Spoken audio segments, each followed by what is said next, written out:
Hello बच्चों, मैं नेहा खंडेलवाल आज की कक्षा में आपका स्वागत करती हूँ। बच्चों, हम पढ़ रहे हैं कक्षा 4 की गणित विषय और इसमें हमारा 15वां अध्याय है धारिता।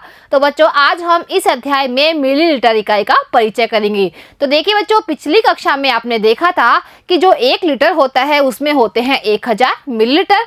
इसी तरह जो आधा लीटर होता है उसमें होते हैं 500 मिलीलीटर। और बच्चों, जो पाव लीटर होता है वो आधा लीटर का आधा होता है और उसमें होते हैं 250 मिलीलीटर। तो बच्चों, यहाँ पर ये बोल रहा है कि आधा लीटर दूध के पैकेट पर नाप 500 मिलीलीटर लिखा होता। यानी बच्चों, यहाँ पर जब ये आधा लीटर दूध लेने जाता है तो उसका जो पैकेट आता है उस पर कितनी नाप लिखी होती है? 500 मिलीलीटर। इसी तरह ये बोल रही है कि पाव लीटर के पैकेट पर 250 मिलीलीटर लिखा हुआ होता है। यानी बच्चों, पाव लीटर का अगर पैकेट लेने जाते हैं बाजार में तो उसके पैकेट पर लिखा होता है 250 मिलीलीटर। तो बच्चों, ये लीटर इकाई की छोटी इकाइयां है जिसको कि मिलीलीटर इकाई के रूप में जाना जाता है। अब बच्चों, हम देखते हैं कि जो 1 लीटर होता है उसमें होते हैं 1000 मिलीलीटर। तो बच्चों, हम देखते हैं कि मिलीलीटर के द्वारा भी 1 लीटर को किस तरह से नापा जाता है।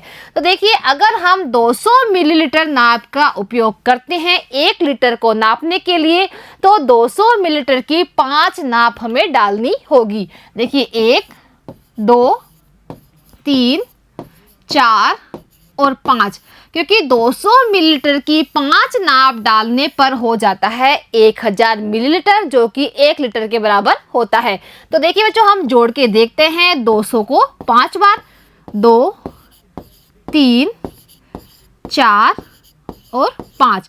तो 5 बार हमने 200 लिख दिया है। अब इसको जोड़ते हैं, यहाँ पर 0 आएगा, यहाँ भी 0 आएगा और 2 होते हैं 4। 4 में 2 जोड़ने पर आता है 6। 6 और 2 कितने होते हैं बच्चों? 8।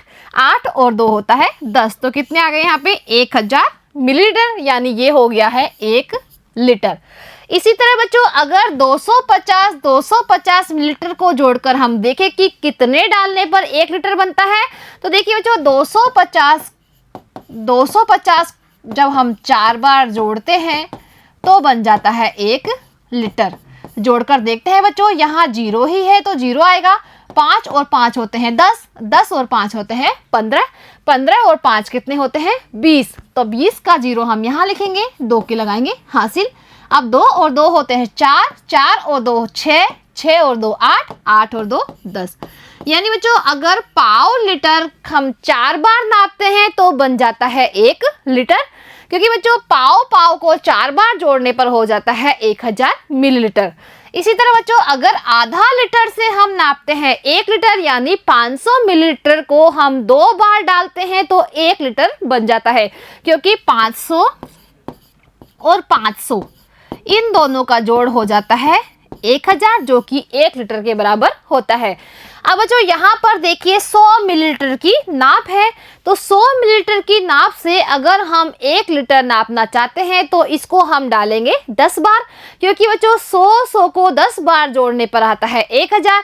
यानी 100 मिलीलीटर की नाप को जब हम 10 बार डालते हैं तो 1 लीटर बन जाता है। तो बच्चों, इस तरह मिलीलीटर से हम लीटर नाप सकते हैं। अब बच्चों, अगर हम 50 मिलीलीटर नाप का उपयोग करते हैं 1 लीटर नापने के लिए तो हम इसको डालेंगे 20 बार, क्योंकि 50 को 20 बार जोड़ने पर हो जाता है 1000 मिलीलीटर, जो कि 1 लीटर के बराबर हो जाता है।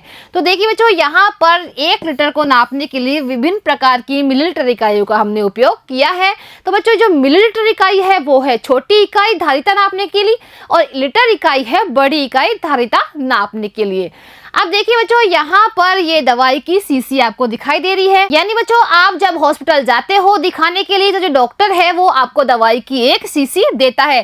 तो बच्चों, डॉक्टर हमें बताता है कि कितने ml दवाई लेनी है, यानी कितने मिलीलीटर दवाई लेनी है। तो इसको हम किस तरह नापते हैं?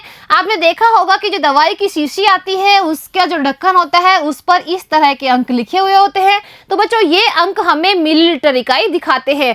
यानी यहाँ पर जो अंक लिखे होते हैं उसके आधार पे ही हमें दवाई लेनी होती है। जैसे अगर हमें 5 मिलीलीटर दवाई लेनी है तो हम 5 तक इसको भरते हैं। इसी तरह अगर हमें 3 मिलीलीटर दवाई लेनी है तो हम इस ढक्कन को 3 तक भरते हैं। तो इसके नाप के द्वारा हम दवाई लेते हैं। इसी तरह बच्चों, आपने देखा होगा कि जब इंजेक्शन लगाया जाता है वो भी नाप कर लगाया जाता है। यानी इंजेक्शन में यहाँ पर नाप लिखी होती है और जितनी नाप से हमें इंजेक्शन लगाना होता है उसको इतना ही भरा जाता है। तो बच्चों इस तरह मिलीलीटर इकाई का उपयोग करते हैं। तो बच्चों अब हम दैनिक जीवन में धारिता नापने के लिए कुछ उदाहरण हल करते हैं। तो देखिए यहाँ पर है उदाहरण नंबर 1। एक दूध वाले ने राहुल के घर 2 लीटर, प्रेम के घर 4 लीटर, नेहा के घर 6 लीटर दूध दिया, तो उसने कुल मिलाकर कितना दूध बांटा। बच्चों यहाँ पर एक दूध वाला है, वो 3 घरों में दूध देने जाता है। तो सबसे पहले वो राहुल के घर पे जाता है और राहुल के घर पे वो 2 लीटर दूध देता है। दूसरे नंबर पे वो प्रेम के घर जाता है और प्रेम के घर पर वह 4 लीटर दूध देता है। और तीसरे नंबर पे वो जाता है नेहा के घर पर और नेहा के घर पर वो 6 लीटर दूध देता है। अब हमें पता लगाना है कि उसने कुल मिलाकर कितना दूध बांटा। तो बच्चों कुल ज्ञात करने के लिए हम क्या करते हैं, हम करते हैं जोड़।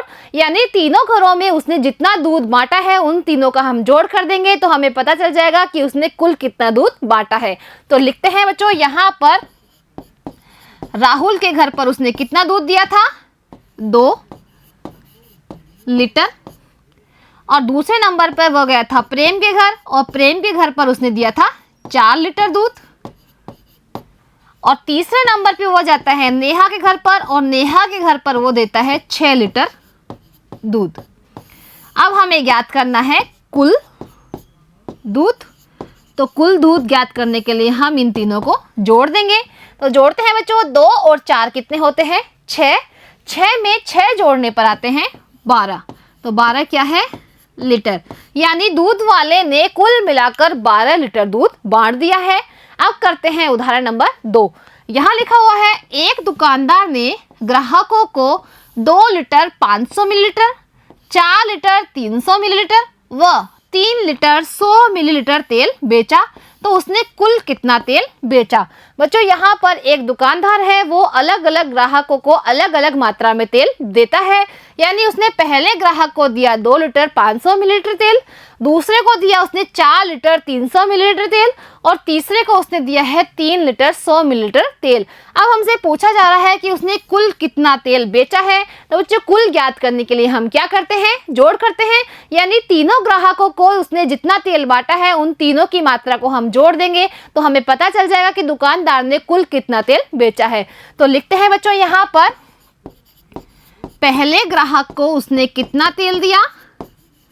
तो पहले ग्राहक को कितना दिया, तो यहाँ हम लिखेंगे लीटर और यहाँ लिखेंगे मिलीलीटर।